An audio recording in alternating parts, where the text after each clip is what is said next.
Para sa mga kaibigan nating may high blood pressure o matagal nang umiinom ng gamot para sa alta presyon, iniisip nyo ba na basta't inumin lang araw-araw ang maliit na tableta, ayos na ang lahat at wala nang dapat ipag-alala?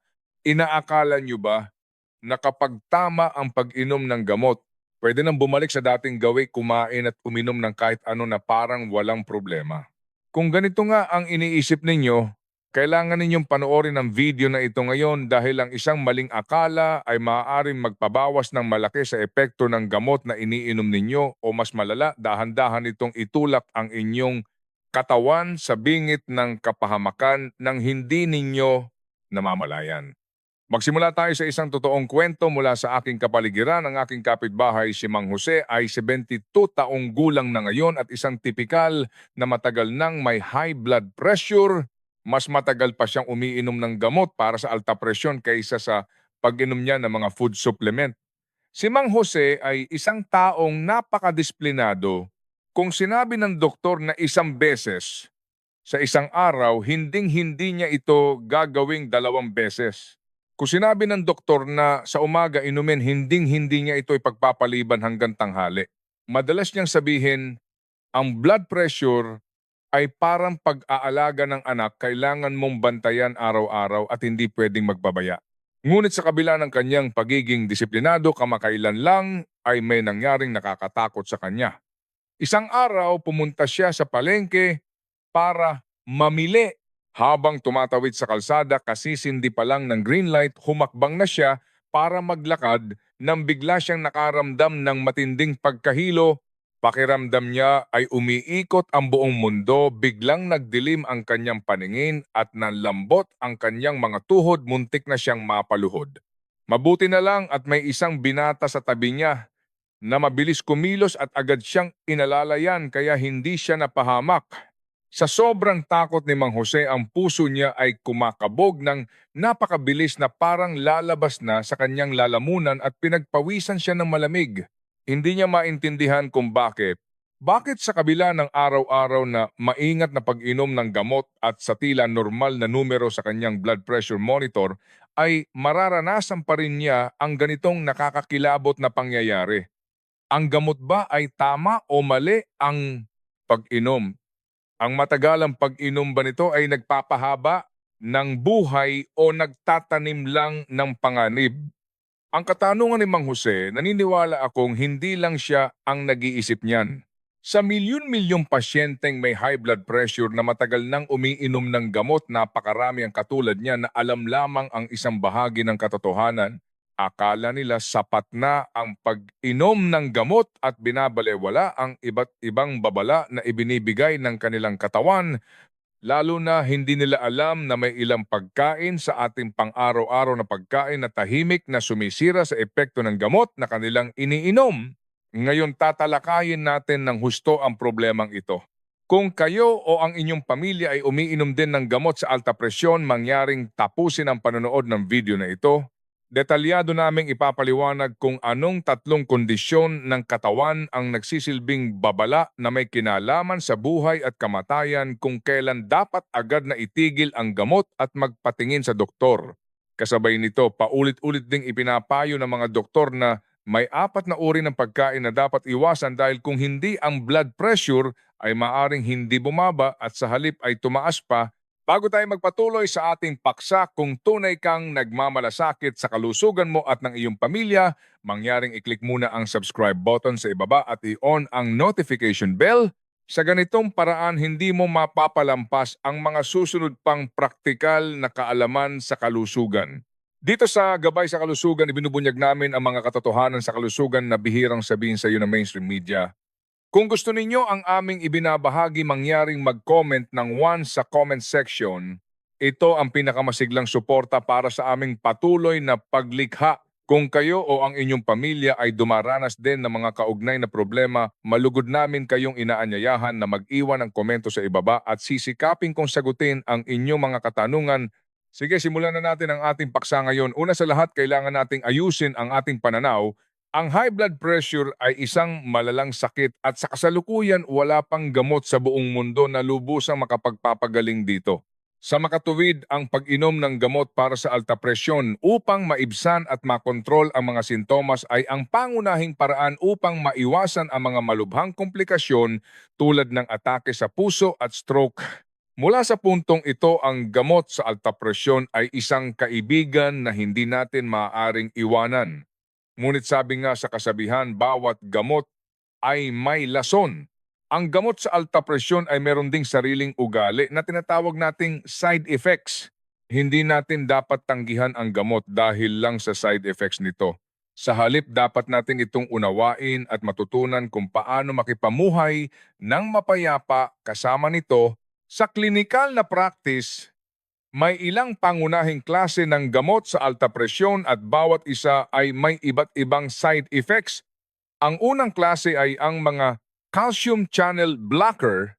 Ang mga halimbawang gamot ay nifedipine, amlodipine, felodipine at iba pa na kadalasang nagtatapos sa dipine. Ang mga gamot na ito ay parang mga traffic enforcer na nagpapalapad ng ating mga ugat na sumikip dahil sa tensyon upang ang daloy ng dugo ay maging maayos at sa gayon ay bumaba ang presyon. Ang side effect nito ay dahil lumapad ang daan at bumilis ang daloy ng dugo, ang pinakadirektang mararamdaman ay pananakit ng ulo at pamumula ng mukha. Maraming tao ang nakakaramdam ng bahagyang pananakit at pamamaga sa ulo pagkatapos uminom ng gamot at ang kanilang mga pisngi ay namumula na parang uminom ng alak. Ayon sa mga clinical data, 20% hanggang 30% ng mga pasyenteng umiinom ng ganitong uri ng gamot ay nakakaranas ng ganitong reaksyon.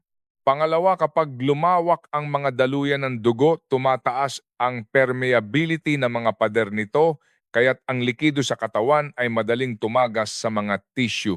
Kaya naman ang ilang tao ay nakakaranas ng pamamaga ng bukong-bukong o binti. Kapag pinindot ng daliri, nag-iiwan ito ng marka. Mayroon ding iilang tao na nakakaranas ng pamamaga ng gilagid.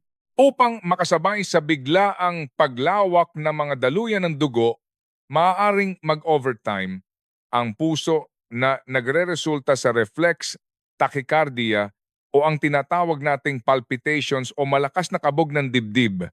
Ang pangalawang klase ay ang mga ACE inhibitors, mga gamot na nagtatapos sa pril. Ang mga halimbawa ay captopril, enalapril, ramipril at iba pa.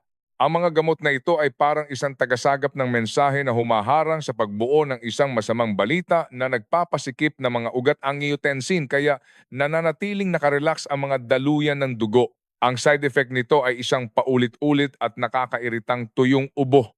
Ang ubong ito ay napakahirap tiisin, parang may maliit na balahibo na kumikiliti sa lalamunan, sobrang kate pero walang plemang lumalabas. Lalo na sa gabi kapag tahimik na at nakahiga, mas lumalala ang ubo na kadalasang nagiging sanhi ng hindi pagkatulog at pag-aalala ng pamilya na akala ay may problema sa baga. Ipinapakita ng mga istatistika na humigit kumulang 10% hanggang 30% ng mga pasyente ang labis na naaapektuhan nito. Bukod dito, mayroon din itong potensyal na panganib na magdulot ng hyperkalemia, mataas na potassium sa dugo. Binabawasan nito ang paglabas ng potassium at kung ang pasyente ay mayroon ng problema sa bato o kasabay na umiinom ng potassium supplements, madali itong magdulot ng sobrang taas na antas ng potassium sa dugo na napakadelikado. Ang pangatlong klase ay ang mga diuretics. Ang mga halimbawa ay hydrochlorothiazide, indapamide at iba pa. Ang mga gamot na ito ay parang water pump ng katawan na nagpapabilis sa pag-alis ng sobrang sodium at tubig sa pamamagitan ng mga bato upang mabawasan ang dami ng dugo at sa gayon ay mapababa ang presyon. Ito ay lalong angkop para sa mga pasyenteng may salt-sensitive hypertension at mga matatanda. Ang side effect nito ay minsan ay masyadong malakas ang epekto na walang pinipili at nailalabas din ang mga kinakailangang electrolytes ng katawan. Ang pinakakaraniwan ay ang pagdudulot ng hypokalemia, mababang potassium sa dugo. Kapag kulang sa potassium ang dugo, ang isang tao ay makakaramdam ng pangkalahatang panghihina, pananakit ng kalamnan at kawalan ng gana na parang naubos ang lakas ng katawan. Sa mga pasyenteng matagal nang umiinom ng gamot, ang porsyento ng pagkakaroon ng mababang potassium ay maaaring umabot sa 10% hanggang 20%. Para sa puso, ang kakulangan sa potassium ay isang malaking problema. Kasabay nito, maaari ring nitong palihim na itaas ang ating blood sugar at uric acid levels na para sa mga pasyenteng may diabetes o gout ay parang pagdaragdag ng langis sa apoy. Ang pang-apat na klase ay ang mga beta blockers. Ang mga halimbawa ay metoprolol, bisoprolol, propranolol at iba pa. Ang mga gamot na ito ay parang metronome ng puso, direktang kumikilo sa puso upang pakalmahin ang masyadong aktibo at mabilis na tumitibok na puso. Pinapabagal ang heart rate, binabawasan ang pagkonsumo ng oxygen ng puso at sa gayon ay napapababa ang presyon. Ang side effect nito dahil pinapabagal nito ang puso, ang pinakakaraniwang side effect ay ang sobrang bagal na pagtibok ng puso, bradycardia at pakiramdam ng pagkapagod. Maraming tao ang nakakaramdam ng kawalan ng sigla sa buong araw at walang ganang gumawa ng kahit ano dahil pinapabagal nito ang sirkulasyon ng dugo. Ang ilang tao ay nakakaramdam ng panlalamig sa kanilang mga kamay at paa. Maaari rin itong makaapekto sa metabolismo ng asukal at taba. Ngunit ang pinakamahalagang punto ay mayroon itong nakakatakot na rebound effect kapag itinigil. Hinding-hindi dapat itigil ang pag-inom nito ng biglaan. Kapag biglang itinigil ang pinipigilang paggana ng puso, ay biglang babalik ng may puwersa na magdudulot ng biglaang pagtaas ng presyon ng dugo, paglala ng paninikip ng dibdib at maaari pang mag-trigger ng atake sa puso na may mga kahihinatnan na hindi mo aakalain. Sa makatuwid, ang pag-unawa sa mga side effect na ito ay hindi para takutin kayo sa pag-inom ng gamot, kundi para maging maalam kayo sa paggamit nito sa ilalim ng gabay ng doktor upang kapag may lumitaw na problema agad ninyo itong matukoy at maharap ng may kahinahunan. Kaya't makikita ninyo bago pumili ng gamot, kailangan ninyong makipag-usap ng husto sa inyong doktor tungkol sa inyong kondisyon upang mapili niya ang tamang gamot para sa inyo. Kung makaranas ng anumang discomfort habang umiinom ng gamot, ipaalam agad ito. Huwag na huwag itong tiisin ng mag-isa. Kung ang mga side effects ay ang maliit na ugali ng mga gamot sa alta presyon, ang tatlong sitwasyon sa ibaba ay mga first level alert na mula sa katawan, mga signal ng paghingi ng tulong na may kinalaman sa buhay at kamatayan. Kapag lumitaw ang mga ito, huwag mag-atubili agad na itigil ang pag-inom ng gamot at humingi ng tulong medikal sa lalong madaling panahon. Ang unang babala, matinding paninikip ng dibdib, palpitations at panghihina, ang power outage signal ng puso. Maaaring maramdaman ninyo na ang tibok ng inyong puso ay hindi na regular kundi naging magulo ang ritmo o parang may kunehong tumatalon sa loob ng walang tigil. Kasabay nito ang dibdib ay parang dinadaganan ng malaking bato, hirap huminga at ang paglalakad sa patag na lugar ay parang umaakyat ng bundok, wala ng lakas kahit sa paghawak ng kubyertos. Ang pinakamasamang salarin sa likod nito ay madalas na ang matinding hypokalemia, mababang potassium sa dugo. Kapag ang mga gamot tulad ng diuretics ay nagdulot ng pagbaba ng antas ng potassium sa dugo, sa napakababang level, ang mga selula ng puso na responsable sa pagtibok ay magwewelga dahil sa pagkaubos ng enerhiya, hindi na makakapag-contract at relax ng normal na magdudulot ng iba't ibang malubhang arrhythmias at maging ng paghinto ng puso. Aksyon, itigil agad ang lahat ng gamot sa alta presyon. Kung may malay pa, ipahatid agad kayo ng pamilya sa pinakamalapit na emergency room ng ospital. Kung malubha ang sitwasyon, huwag mag-atubiling tumawag ng emergency. Kailangan ninyong suriin agad ang potassium sa dugo at ECG at sumailalim sa profesional na intravenous potassium therapy. Ang pangalawang babala, hindi matiis na paulit-ulit na tuyong ubo, ang sigaw ng tulong mula sa respiratory system. Ang ubong ito ay hindi na simpleng discomfort kundi isang pagpapahirap. Maaaring sa isang mahalagang pulong ay mapahiya ka dahil sa hindi mapigilang malakas na pag-ubo. Maaring sa kalaliman ng gabi ay magising ka dahil sa kati ng lalamunan at hindi na makatulog. Maaring dahil sa patuloy na pag-ubo ay mawalan ka ng boses, sumakit ang dibdib at maging sanhi pa ng pag-aakala ng pamilya na mayroon kang malubhang sakit sa baga. Halos sigurado na ito ay dahil sa naipon sa iyong katawan ang mga gamot na Pril ACE inhibitors na nag-trigger ng hindi matatagalan na ubo na dulot ng bradykinin. Kapag ang ubo ay seryosong nakaaapekto na sa iyong pagtulog, trabaho at pakikisalamuha, hindi na ito isang side effect na maaring tiisin kundi isang medikal na problema na dapat solusyonan. Aksyon agad na pumunta sa ospital para magpa-check up, ilarawan ng detalyado sa doktor ang dalas-tindi at epekto ng iyong ubo sa iyong buhay. Papalitan ng doktor ang iyong gamot sa mga gamot na sartan ARVs na may katulad na mekanismo ng pagkilos ngunit bihirang magdulot ng ubo. Ang problemang ito ay karaniwang bumubuti ng malaki sa loob ng 1 hanggang 2 linggo pagkatapos palitan ang gamot.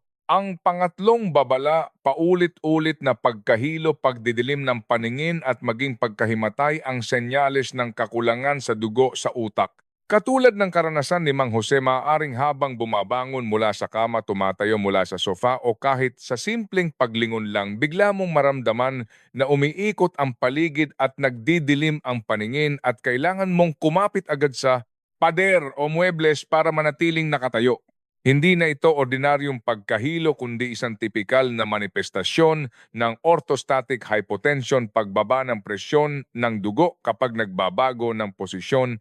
Sa malalang kaso, maaari itong direktang magdulot ng pagkawala ng malay o syncope. Ito ay isang mapanganib na senyales na masyadong bumaba ang iyong presyon ng dugo.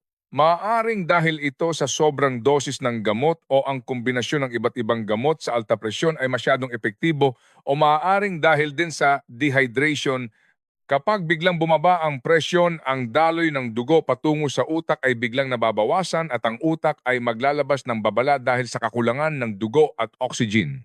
Para sa mga matatanda, ang pagkahulog dahil sa pagkahimatay na dulot ng mababang presyon ay napakadaling magdulot ng mga nakamamatay na pangalawang pinsala tulad ng bali sa buto o pagdurugo sa loob ng bungo.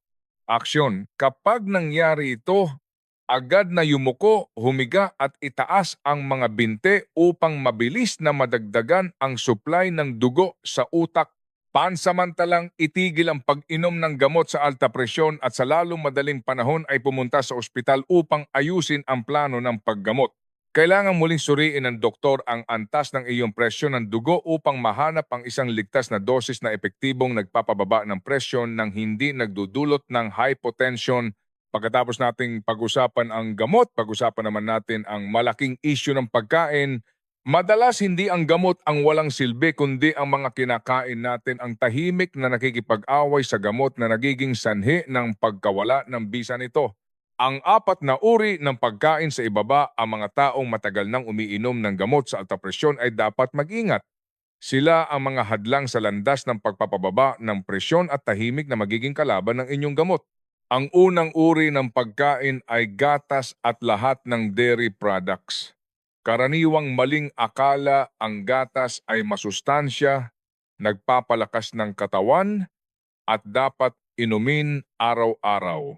Katotohanan, ang gatas mismo ay mabuti ngunit hindi ito kasundo ng mga gamot sa alta presyon. Una, binabalot nito ang gamot.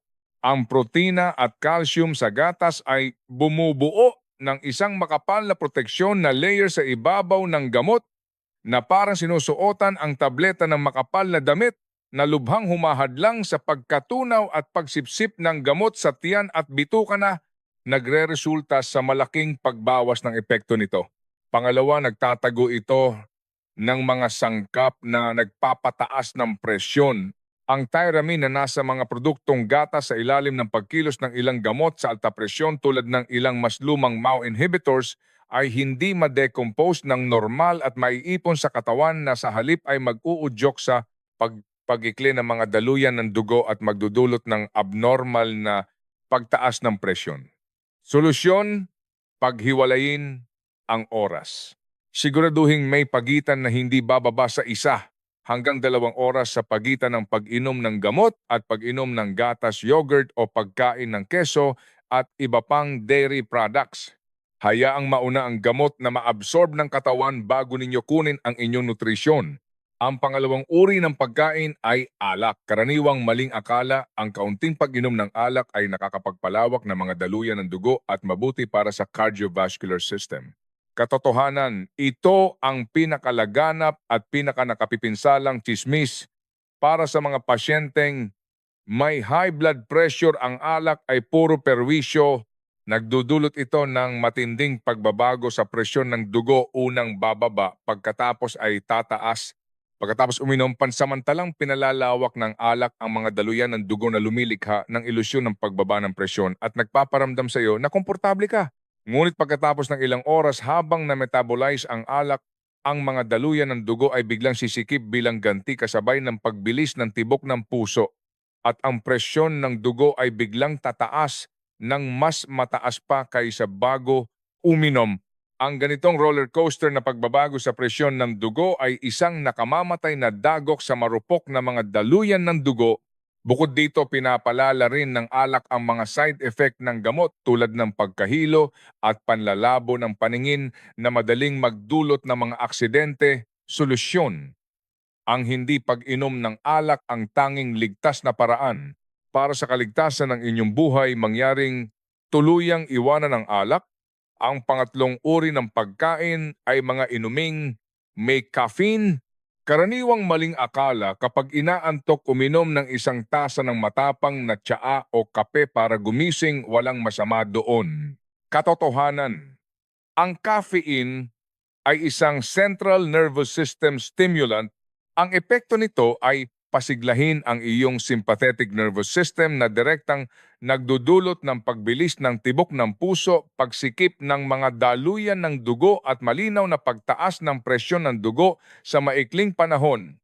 Ang epektong ito ay ganap na kokontra sa pagsisikap ng gamot sa alta presyon na nagiging sanhi ng hindi epektibong pagbabago ng presyon ng dugo.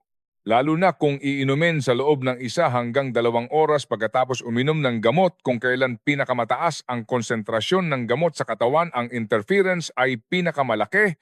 Solusyon: iwasan hanggat maaari. Kung talagang gusto mong uminom, pag-isipan itong mabuti. Una, bawasan ang tapang pumili ng mas mahinang tsaa o Americano coffee. Pangalawa, limitahan ang dami sa isang tasa lamang bawat araw. Pangatlo, ihiwalay sa pag-inom ng gamot ng hindi bababa sa 2 oras at sikaping inumin sa umaga kung kailan mas stable ang presyon ng dugo. Ang pang-apat na uri ng pagkain ay mga pagkaing mataas sa sodium, high salt foods. Karaniwang maling akala, hindi naman ako maalat kumain, 1 kutsarita lang ng asin ang inilalagay ko sa pagluluto. Katotohanan, ang akala ninyong hindi maalat ay maaaring sariling akala ninyo lamang. Ang tunay na anyo ng asin ay sodium, at ang sodium ay isang nakatagong mamamatay tao sa maraming processed foods. Ito ay parang isang malakas na espongha na sumisipsip ng tubig. Sa bawat kaunting sodium na kinakain mo, mas maraming tubig ang ikukulong nito sa iyong mga daluyan ng dugo na nagdudulot ng malaking pagtaas ng iyong kabuuang dami ng dugo. Kapag dumami ang tubig sa ilog ng iyong mga daluyan ng dugo, sa tingin mo ba ay hindi lalaki ang presyon sa mga pader nito? Ang diet na mataas sa asin ay direktang lalaban sa epekto ng lahat ng gamot sa alta presyon na magpapabawas ng malaki sa bisa ng iyong gamot o maging ganap na walang epekto. Solusyon: magsagawa ng isang komprehensibong giyera laban sa asin. Hindi lang ang asin sa kusina ang kailangang kontrolin. Kailangan ding matutong kilalanin at tanggihan ang mga maalat na pagkain tulad ng bagoong atsara, burong isda, tuyo daing, longganisa, hotdog, hamon, instant noodles, chips, toyo, patis, ketchup, salad, dressing at oyster sauce. Ugaliing basahin ang nutrition facts sa mga pakete ng pagkain, lalo na ang sodium content. Ito ay isang mahalagang kasanayan para maprotektahan ang iyong presyon ng dugo. Sige mga kaibigan, ngayon ay malalim nating napag-usapan ang tungkol sa mga gamot sa alta presyon. Sa pagtatapos ng video, mabilis nating balikan at gumawa ng isang malinaw at madaling tandaan na buod Sana ang mga mahahalagang kaalaman na ito ay magsilbing pampakalma upang sa hinaharap na landas ng pagkontrol sa presyon, mas matatag at mas ligtas kayong makakalakad. Una, dapat nating tandaan ang tatlong pulang babala na ibinibigay ng katawan. Ito ay mga signal ng paghingi ng tulong na may kinalaman sa buhay at kamatayan. Babala, isang power outage ng puso na nangangahulugang pagkakaroon ng matinding paninikip ng dibdib, palpitations at panghihina ng mga braso't binti. Ito ay madalas na senyales ng matinding hipokalemia at nangangailangan ng agarang pagtigil sa gamot at mabilis na pagpapagamot. Babalat dong sigaw ng respiratory system na tumutukoy sa hindi matiis na paulit-ulit na tuyong ubo araw at gabi. Ito ay kadalasang malakas na reaksyon sa mga gamot na PRIL-AC inhibitors at nangangailangan ng mabilis na pagkonsulta sa doktor para mapalitan ang gamot. Babalatre, kakulangan sa dugo sa utak na nagpapakita bilang paulit-ulit na pagkahilo at pagdidilim ng paningin lalo na kapag nagbabago ng posisyon at maging pagkahimatay. Ito ay isang mapanganib na senyales ng sobrang baba ng presyon ng dugo na nangangailangan din ng agarang pagtigil sa gamot at pagsasaayos ng plano ng paggamot. Pangalawa, dapat tayong laging mag-ingat sa apat na uri ng pagkain. Sila ang mga magnanakaw ng bisa ng iyong gamot, pagkain gatas at mga dairy product. Tandaan, hindi bawal kumain ngunit dapat itong ihiwalay sa oras ng pag-inom ng gamot ng hindi bababa sa 1 oras. Pagkain tos, lahat ng inuming may alak. Para sa mga pasyenteng may high blood pressure, ito ay puro perwisyo. Ang pinakamahusay na pagpipilian ay ang hindi pag-inom ng alak, pagkain, matapang na tsaa at kape. Ang mga ito ay mga nervous system stimulant na nakakasagabal sa presyon ng dugo. Siguraduhin may pagitan na hindi bababa sa 2 oras sa pag-inom ng gamot at huwag masyadong matapang. Pagkain for mga pagkaing mataas sa sodium. Hindi lamang ito tumutukoy sa asin kundi kasama na rin ang mga pagkain tulad ng bagoong tuyo, mga sarsa at instant noodles. Sila ang pinakamalaking kaaway ng mga gamot sa alta presyon. Ang high blood pressure ay hindi tulad ng sipon at lagnat na gagaling pagkatapos ng ilang araw na pag-inom ng gamot. Ito ay mas katulad ng isang kasama na kailangan nating makipamuhay ng mapayapa habang buhay. At ang mga gamot sa alta presyon ang pinakamahalagang kasangkapan natin upang mapanatili ang mapayapang relasyong ito. Mangyaring huwag itong ituring bilang isang insurance na kapag ininom ay ayos na ang lahat. Kailangan ito ang ating maingat na pag-aalaga at matalinong pakikipagtulungan. Mangyaring ituring ang inyong sarili bilang pinuno ng inyong kalusugan. Ang inyong pang-araw-araw na buhay ay isang labanan para sa kalusugan. Ang doktor ay ang inyong senior advisor na nagbibigay ng pinakapropesyonal na payo. Ang gamot ay ang inyong pangunahing sandata na nagbibigay ng pinakamahalagang suporta. Ngunit sa huli, kung paano ayusin ang mga tropa, kung paano ipamahagi ang mga mapagkukunan at kung paano iwasan ang mga bitag ay kailangan ninyong pagpasyahan mismo. Kaya't hinihiling ko sa inyo, una, maging isang pasyenteng handang matuto. Maging aktibo sa pag-unawa sa iyong katawan sa mga gamot na iyong iniinom at sa lahat ng mga paalala na napag-usapan natin ngayon. Ang kaalaman ang iyong lakas upang malampasan ang takot at harapin ang lahat ng may kahinahunan. Pangalawa, maging isang pasyenteng marunong makipag-usap. Ituring ang iyong doktor bilang pinagkakatiwalaang kasama sa laban. Huwag matakot magtanong, huwag itago ang anumang discomfort o alinlangan. Kung mas malinaw ang iyong paglalarawan, mas tumpak ang plano ng paggamot na maibibigay ng doktor. Pangatlo, maging isang pasyenteng may disiplina sa sarili. Ang landas ng pamamahala sa presyon ng dugo ay tiyak na isang pakikibaka sa sariling mga gawi. Sa bawat beses na tumanggi ka sa tukso ng masarap na pagkain, sa bawat beses na pinipilit mo pa ring lumabas para maglakad-lakad kahit tinatamad, sa bawat beses na pinapakalma mo ang galit, nag-iipon ka ng mahalagang yaman para sa iyong kalusugan at mahabang buhay sa hinaharap. Ang landas na ito ay maaring mahaba ngunit hindi ka nag-iisa. Ang bawat pagsisikap na ginagawa mo ay hindi lamang pagpapahalaga sa sarili mong buhay, kundi isang pinakamainit at pinakamabigat na pangako sa bawat miyembro ng iyong pamilya na nagmamahal sa iyo. Naway mahawakan ninyo ang sandata ng agham taglayin ang tapang ng kapayapaan at manalo ng maganda sa labanang ito ng buhay, masiyahan sa kalusugan, masiyahan sa buhay. Magkita-kita tayo sa susunod na video.